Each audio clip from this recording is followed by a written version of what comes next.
इस वीडियो में हम लोग किसी दर्पण की फोकस दूरी f, दर्पण के ध्रुव से वस्तु की दूरी u एवं दर्पण के ध्रुव से प्रतिबिंब की दूरी v के बीच एक समीकरण स्थापित करेंगे जो मिरर इक्वेशन के नाम से जाना जाएगा, दर्पण समीकरण के नाम से जाना जाएगा। दर्पण समीकरण क्या होता है?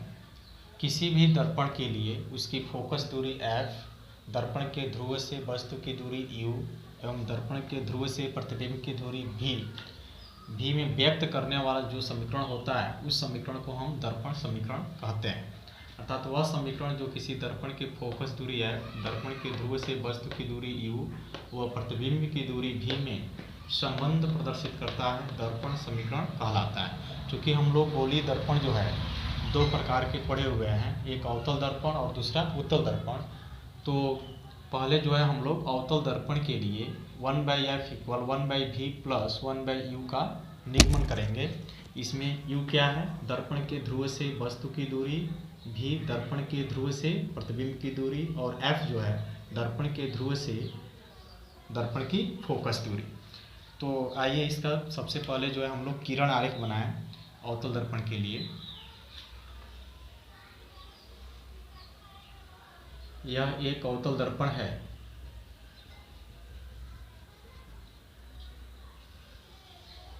जिसका ध्रुव P है और इसका सेंटर ऑफ कर्वेचर C है, फोकस जो है इसका F है।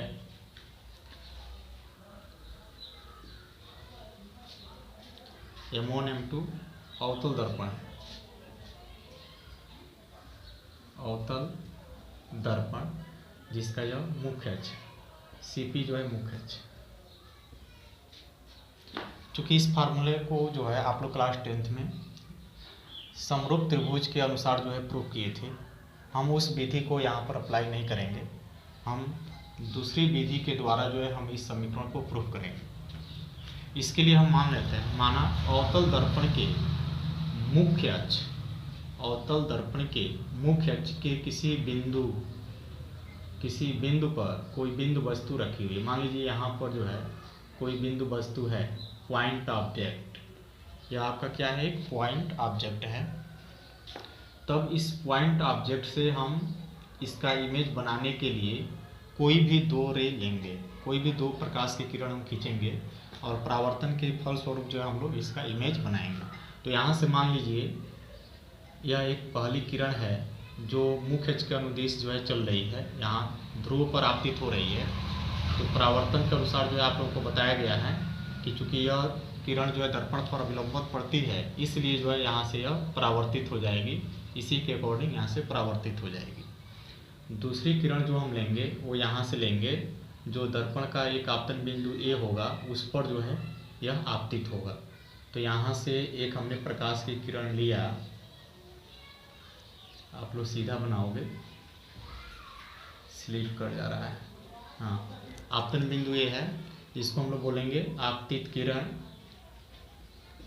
आपतित किरण, और यह एक एरो होगा आपका। यह आपतन बिंदु है। तो अब इस पर जो है हम लोग एक अभिलंब खींचेंगे। अभिलंब कैसे खींचते हैं हम बताए हैं कि कर्वेचर जो होता है, सेंटर ऑफ कर्वेचर, उससे जो है इंसिडेंट पॉइंट को अगर हम मिलाते हैं तो जो रेखा होगा वह इस इंसिडेंट पॉइंट पर नॉर्मल होगा।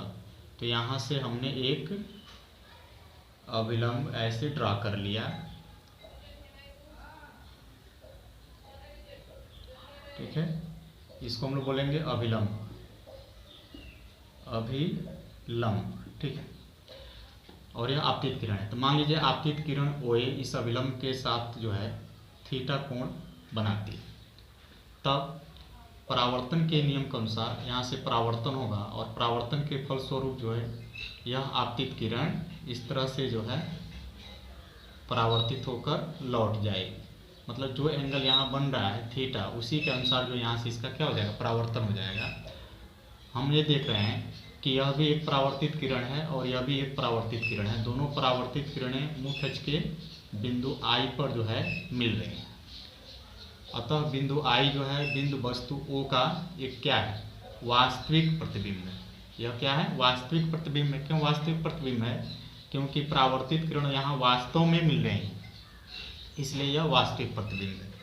अब इसमें कुछ जो है हम लोग ज्योमेट्री मानेंगे। जैसे यह रेखा OA है, यह OP के सापेक्ष कुछ कोण बना रहा है, तो इसको हम मान लेते हैं कि रेखा OA रेखा OP के सापेक्ष अल्फा कोण बनाता है, अल्फा कोण बनाता है। और रेखा AI जो है यह इस मुख्य अक्ष के सापेक्ष बीटा कोण बनाता है, और जो CA है वह मुख्य अक्ष के सापेक्ष गामा कोण बनाता है। ठीक है, यह जो है हमारा रे डायग्राम कंप्लीट हो गया। अब इसी के अनुसार जो है हम लोग मिरर इक्वेशन को प्रूफ करेंगे। इस मिरर इक्वेशन को प्रूफ करने के लिए हमने आपतन बिंदु A से मुख्य अक्ष पर जो है एक यहाँ पर अविलंब खींच दिया है M। ठीक है, अब इसके लिए यहाँ पर थोड़ा लिख लिया जाए। माना M1 M2 एक अवतल दर्पण है जिसका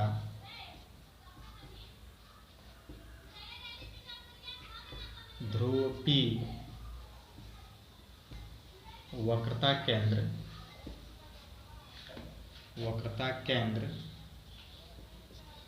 C व मुख्य फोकस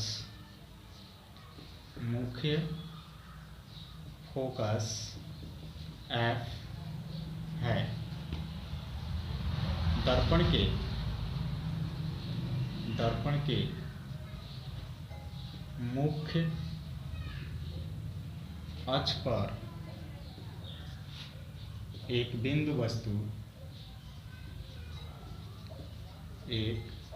वस्तु O रखी है जिसका वास्तविक प्रतिबिंब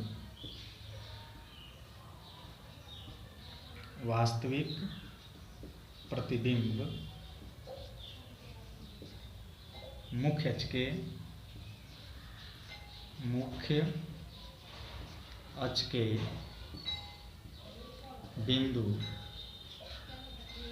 I पर बनता है। ठीक है, इतना जो है हम मानेंगे। माना M1 M2 एक अवतल दर्पण है जिसका ध्रुव P वक्रता केंद्र C मुख्य फोकस F है। दर्पण के मुख्य अक्ष पर एक बिंदु O पर जो है एक बिंदु वस्तु O रखी है जिसका वास्तविक प्रतिबिंब मुख्य अक्ष के बिंदु I पर बनता है। इसमें ये भी हम मान लेंगे। माना रेखा OA AI रेखा OA AI व CA मुख्य अक्ष के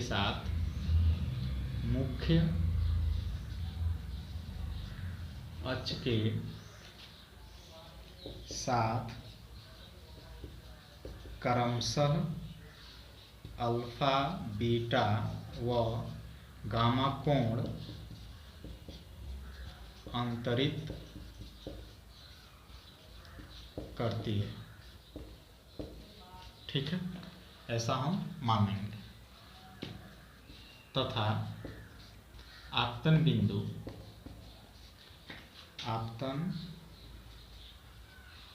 बिंदु A से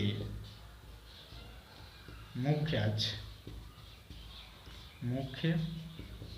अक्ष पर AM अविलंब खींचा। ठीक है, इतना जो है हम लोग इसमें लिख लेंगे। इसका नोटेशन जो है इसमें हम लोग लिख लेंगे।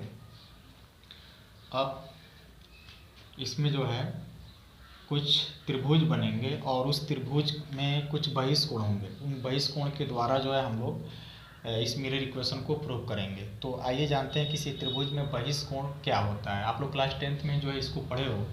जैसे मान लीजिए यह एक त्रिभुज है, ठीक है। यह इसका बहिष्कोण होगा, बाहर की तरफ ये बहिष्कोण है, बहिष्कोण। ठीक है।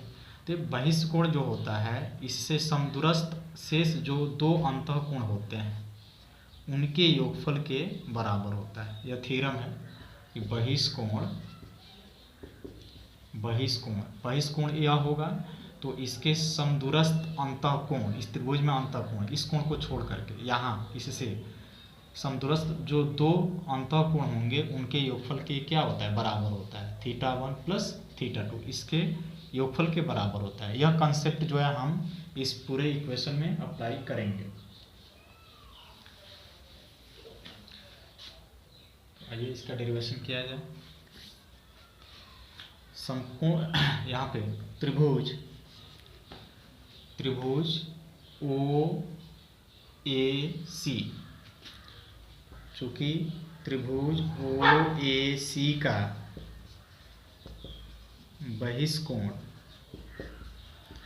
बहिष्कोण क्या है, गामा है, बहिष्कोण गामा है। इसलिए हम लिख सकते हैं gamma equal alpha plus theta. ठीक है। देखिए इसमें त्रिभुज OAC, ठीक है, त्रिभुज OAC का OA भुजा, CA भुजा और OC भुजा। तो हमें देख रहे हैं कि अगर OAC की बात करेंगे तो इसमें जो बहिष्कोण होगा वह क्या होगा, गामा होगा। तो यह गामा जो होगा शेष दो अंतःकोण अल्फा व थीटा के योगफल के बराबर होगा। तो gamma equal alpha plus theta, यहाँ से हम थीटा की वैल्यू निकाल सकते हैं। थीटा इक्वल हो जाएगा gamma minus alpha, equation first हो जाएगा। पुनः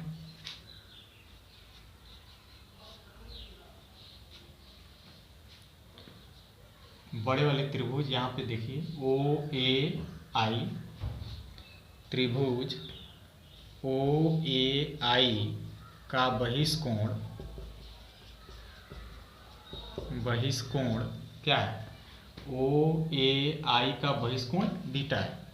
OAI का बहिष्कोण बीटा है, इसलिए बीटा इक्वल, यहाँ से बीटा की अगर हम वैल्यू निकालेंगे तो शेष दो अंतःकोण, तो पहला अंतःकोण अल्फा बन रहा है और दूसरा जो अंतःकोण है वो यहाँ से यहाँ तक, मतलब कि 2θ।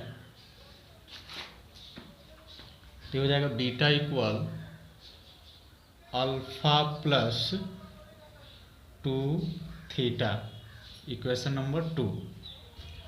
समीकरण 1 से थीटा का मान समीकरण 2 में रखेंगे। समीकरण 1 से थीटा का मान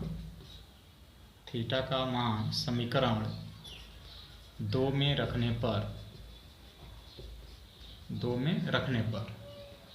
रखेंगे तो देखिए क्या मिलेगा, beta equal alpha plus 2θ, theta की वैल्यू हो जाएगा आपका गामा माइनस अल्फा। इसको सॉल्व करें, बीटा इक्वल हो जाएगा alpha plus 2 gamma minus 2 alpha. हो जाएगा बीटा इक्वल, ये अल्फा है माइनस 2 अल्फा है, माइनस अल्फा हो जाएगा प्लस 2 गामा। इस माइनस अल्फा को इधर लेकर आए तो अल्फा प्लस बीटा इक्वल हो जाएगा 2 गामा, इक्वेशन नंबर 3 हो जाएगा। ठीक। तो अल्फा प्लस बीटा की वैल्यू जो है हमको 2 गामा के बराबर मिल गया। अब जो भी त्रिभुज में अल्फा बीटा गामा है उस त्रिभुज से हम अल्फा बीटा गामा की वैल्यू निकालने का प्रयास करेंगे। तो आइए देखते हैं। त्रिभुज OAM की अगर हम बात करें, समकोण त्रिभुज OAM में tan अल्फा लेंगे तो AM/MO।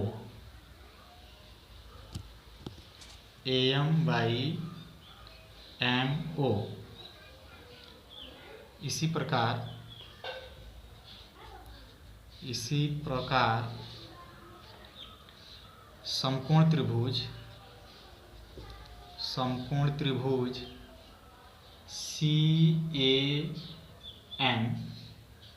CAM में tan गामा लें, tan गामा, तो tan गामा की वैल्यू हो जाएगा AM/MC, AM/MC।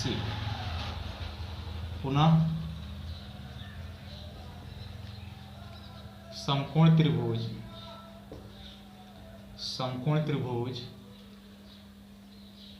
AMI में tan बीटा इक्वल AM/MI,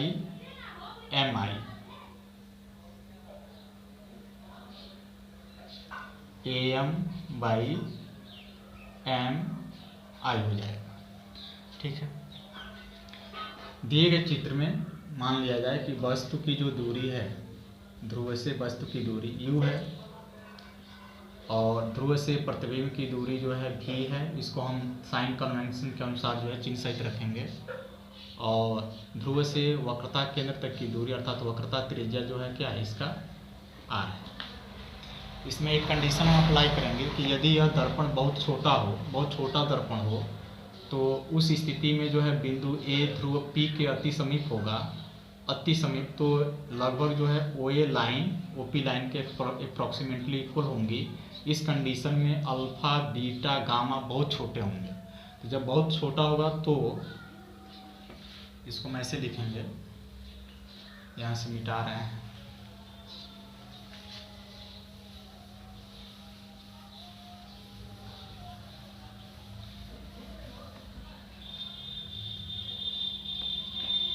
यदि दर्पण का द्वारक बहुत छोटा हो तो tan अल्फा को अप्रॉक्सीमेटली अल्फा, tan बीटा को अप्रॉक्सीमेटली बीटा एवं tan गामा को अप्रॉक्सीमेटली गामा लिखेंगे। तथा यह जो बिंदु M होगा वो P के करीब होगा, तो MI PI के बराबर हो जाएगा, MI बराबर PI। और यहाँ से MI बराबर PI और ये जो वैल्यू दिया गया है tan अल्फा MO जो होगा वो PO के बराबर होगा, MO बराबर PO। तथा यहाँ से MC बराबर PC। यहाँ ध्यान दीजिए, tan alpha approximately alpha, tan beta approximately beta और tan गामा अप्रॉक्सीमेटली गामा क्यों लिखते हैं? मैथमेटिक्स में रिलेशन है कि यदि लिमिट थीटा टेंड टू 0 तब साइन थीटा को अप्रॉक्सीमेटली थीटा और लिमिट थीटा टेंड टू 0 तब tan थीटा को अप्रॉक्सीमेटली जो है थीटा हम लोग लिखते हैं, थीटा बहुत छोटे कोण होने के वजह से। और इसमें एक और formula limit theta tends to 0 cos theta को हम 1 लिखते हैं। तो ये जो है महत्वपूर्ण फार्मूला है इसमें, इस कंसेप्ट को समझने के लिए। MI equal PI, MO PO के बराबर और MC PC के बराबर हो जाएगा। अतः उपर्युक्त संबंध के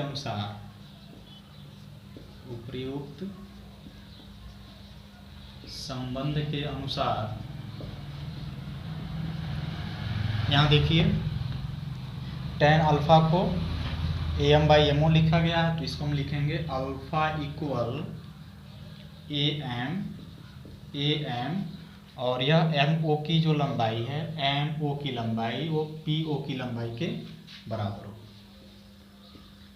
और बीटा बराबर यहाँ से tan बीटा बराबर AM/MI है, तो AM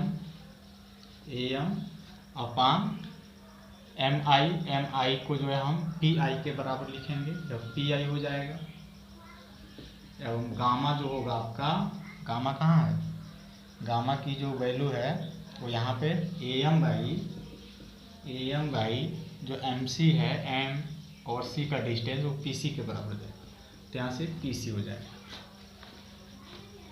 अतः अल्फा बीटा व गामा का मान समीकरण 3 में रखने पर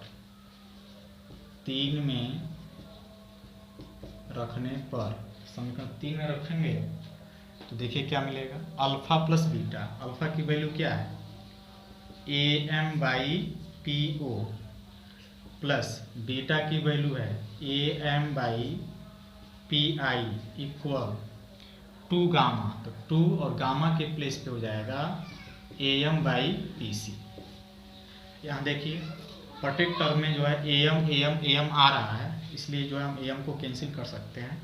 यहाँ बचेगा 1/PO plus 1/PI equal 2/PC। अब चित्र से जो है PO, PI और PC की वैल्यू हम इस फार्मूला में रखेंगे।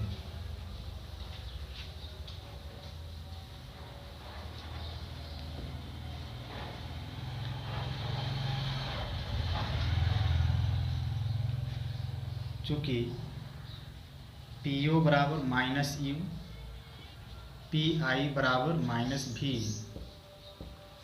तथा PC बराबर माइनस PC बराबर माइनस आर। अतः minus 1/u plus -1/v equal -2/r। दिए गए चित्र के अनुसार जो हमने यहाँ पे मान भरा, इसमें हम -1 से मल्टीप्लिकेशन कर सकते हैं, तो ये हो जाएगा 1/u plus 1/v equal 2/r। और इससे पहले हम लोग पढ़े हैं किसी दर्पण की फोकस दूरी व वक्रता त्रिज्या में संबंध। चूँकि f equal r/2, f equal r/2 value यहाँ पे अगर हम पुट करें तो यहाँ से r की वैल्यू हम लिख सकते हैं 2f। अतः 1/u plus 1/v equal 2/r, r के प्लेस पे 2f लिखेंगे, 2f, 2 से 2 कैंसिल हो जाएगा। इसको हम सिस्टमेटिक लिख सकते हैं 1/v plus 1/u equal 1/f। यह जो है यह अवतल दर्पण के लिए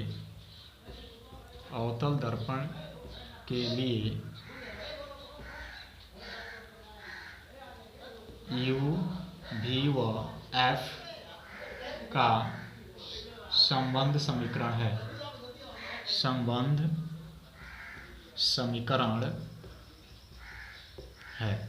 इस उत्तल दर्पण के लिए 1/f equal 1/v plus 1/u का निगमन। इसमें मान लीजिए यह एक उत्तल दर्पण है,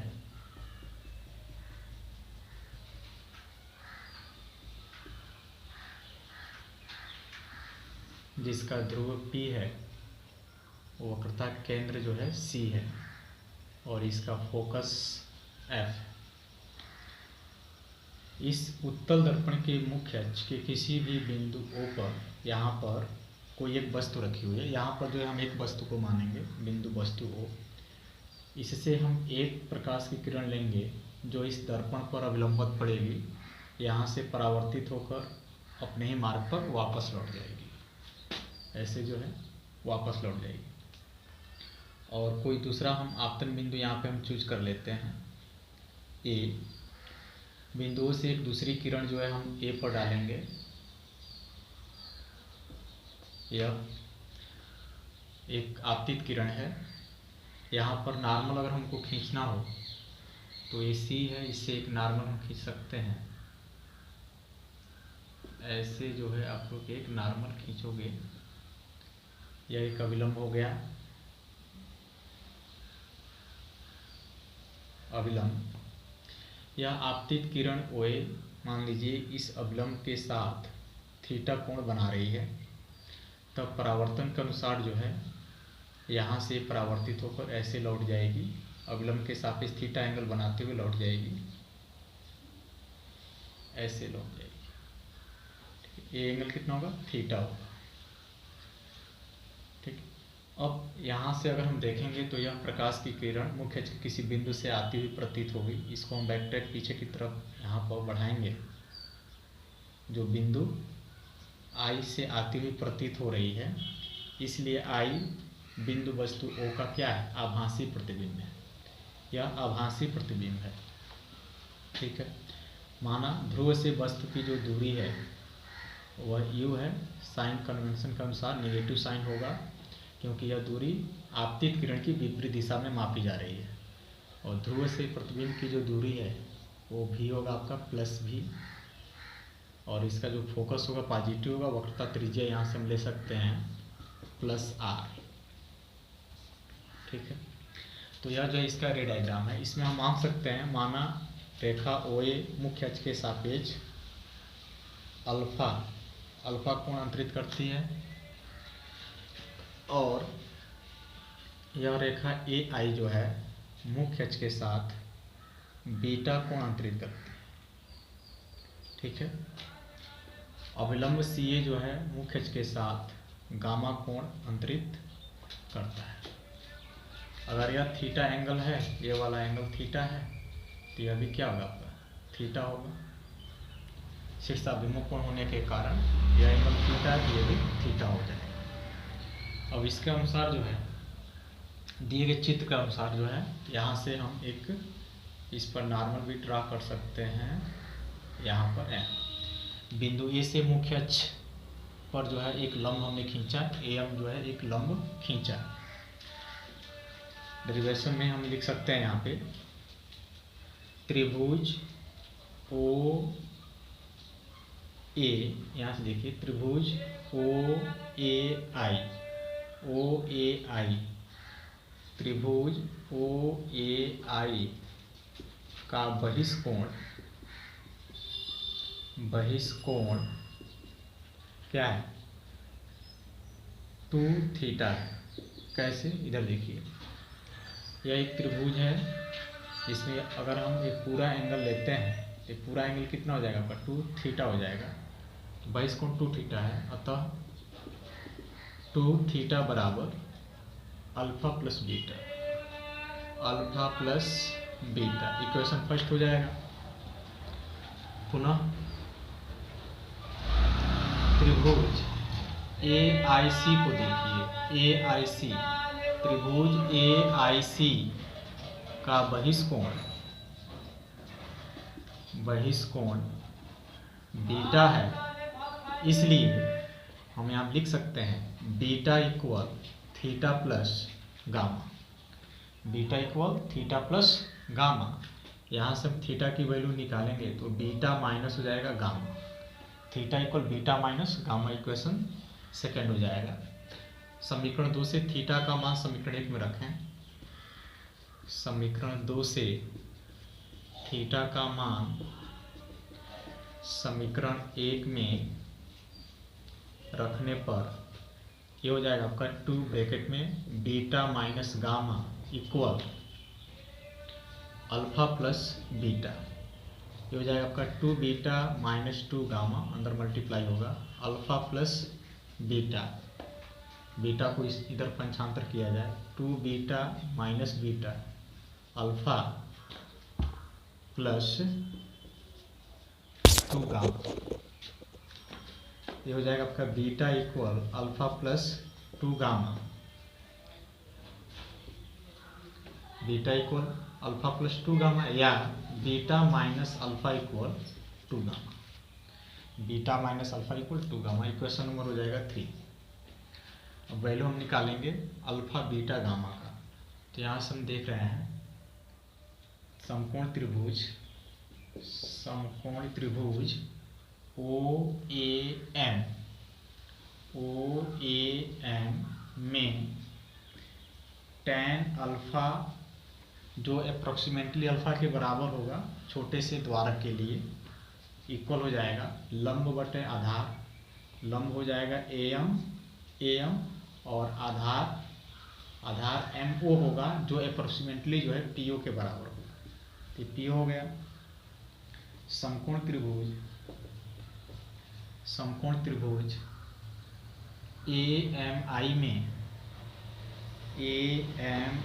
में आप tan बीटा लोगे, tan बीटा लेंगे तो AM/MI होगा।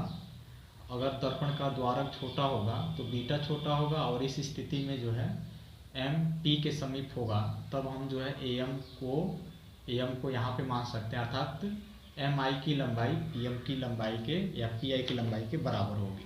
तो यहाँ से जो हम लिख सकते हैं tan बीटा इक्वल AM/MI, और MI के प्लेस पे हम क्या लिखेंगे, PI, ठीक। तथा समकोण त्रिभुज AMC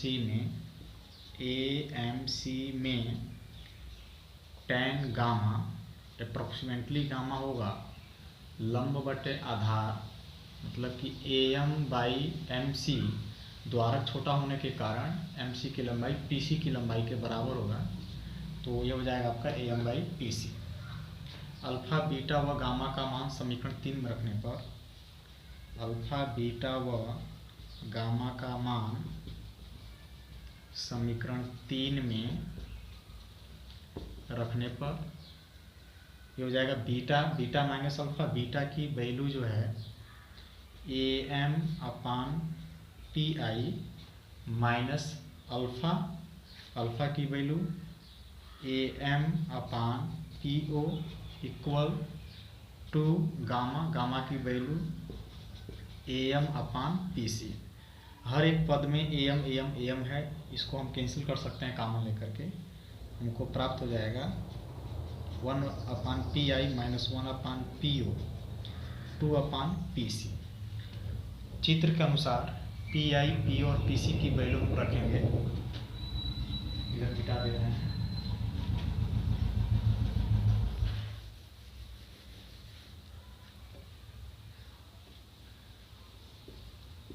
चित्रानुसार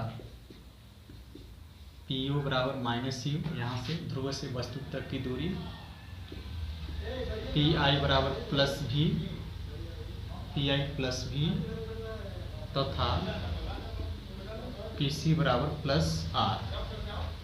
उपरोक्त मान को, इसको 3 समीकरण मान सकते हैं, उपरोक्त मान को समीकरण 3 में रखने पर 1/PI की वैल्यू V हो जाएगा, और -1/PO -E इक्वल 2/PC के प्लेस पे R। 1/V माइनस प्लस हो जाएगा, 1/U 2/R, और R क्या होता है, अतः 1/V plus 1/U equal 2/R। R के प्लेस पे 2F रखेंगे, 2 से 2 कैंसिल हो जाएगा, 1/V plus 1/U equal 1/F।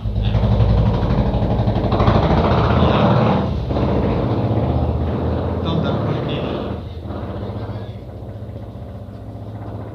U, V व F का संबंध समीकरण है, ठीक है। इस प्रकार जो है आप लोग लैंग्वेज पिछले डेरिवेशन के अनुसार जो है इसमें लैंग्वेज जो है लिख करके जो है इसको आप सब कर सकते हो।